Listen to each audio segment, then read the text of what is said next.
What is the all-so-familiar story of the feeding of a great crowd of hungry people with 5 loaves and 2 small fishes about? And what happened on that hillside beside that lake all those hundreds of years ago? Let's look at the story that you'll find in John chapter 6.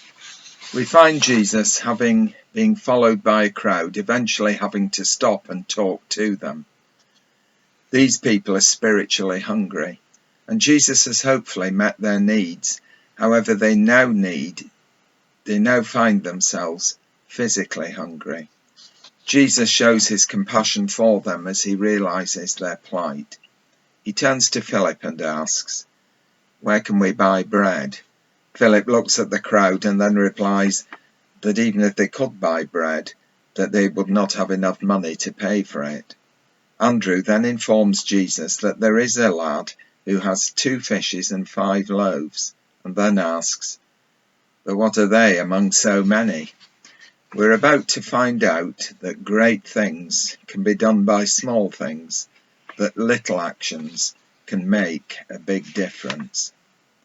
I wonder who this boy was. I wonder what his name was. I bet when he said that he was going out for the day that his mother gave him the 2 fishes and the 5 small buns so that he would not go hungry.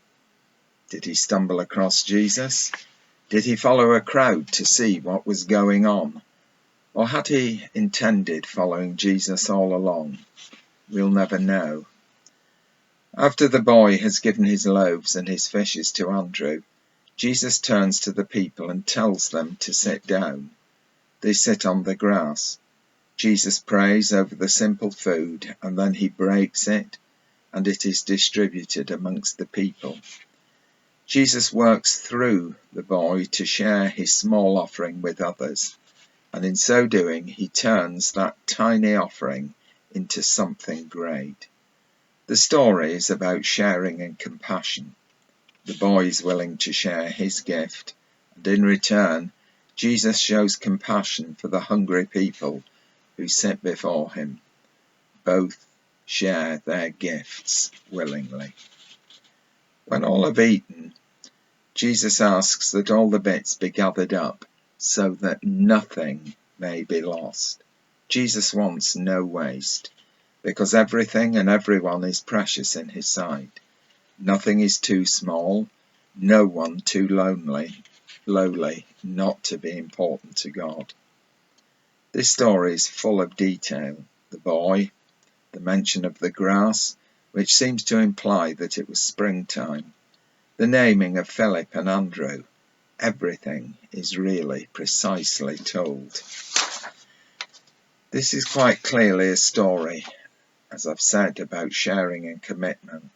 And for some theologians, this is enough. The importance of this story being that out of this situation, Jesus taught this great crowd of people to share. I agree with this.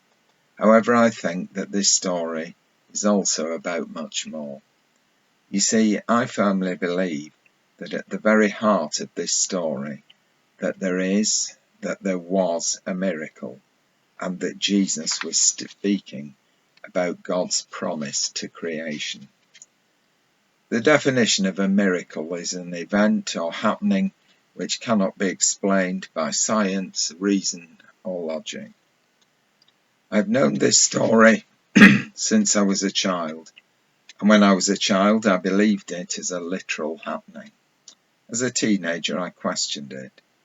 As I studied theology at Teacher Training College and later at Theological College, I was given and read many different theories about what this story means, and also about what actually took place.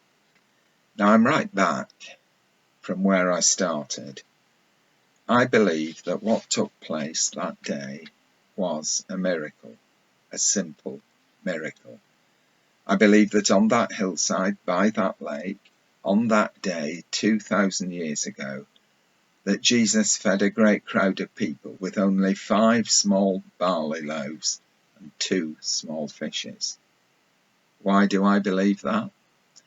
Well, this event was recorded, and it was recorded clearly and carefully. And most importantly of all, it was remembered.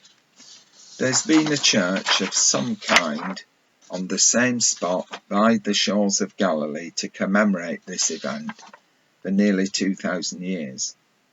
That shows that something important, significant, incredible happened there all those years ago. If it had not, then a church, a marker, would not have been built there.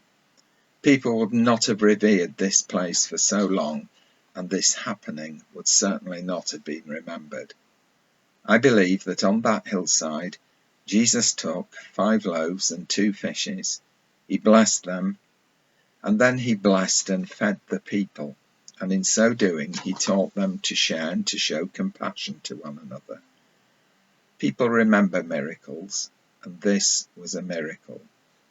However, there is more to this miracle. At the end of the story, we're told that although the people were given all that they needed to eat, that there was still a lot of food left. The miracle did not just end with the people being given food to satisfy them for a few hours. Jesus was demonstrating that his message was not just for the moment. His message went far deeper than this. Let me try to explain. C.S. Lewis, the theologian, writer and teacher, created the land of Narnia, in which his sequence of 7 children's novels begins with The Lion, the Witch and the Wardrobe. Narnia, they're all set in this land of Narnia. These books are about Christianity and faith. Lewis put into them his beliefs, and once you know this, you find that you read them in a different way and find new meanings each time you read them. The final book is called The Last Battle, and here are the final 3 sentences of that book. And for us, this is the end of all the stories, and we can most truly say that they, the characters in the stories, all lived happily ever after. But for them, it was only the beginning of the real story.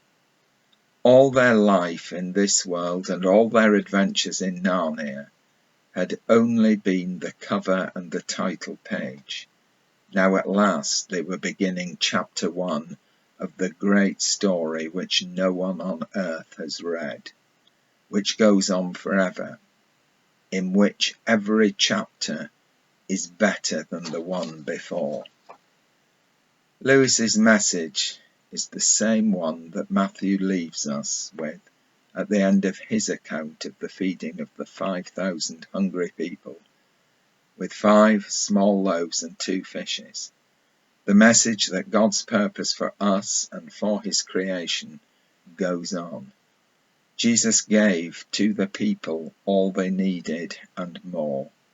And there is so much more that we have yet to understand. Gather up all the fragments left over so that nothing may be lost.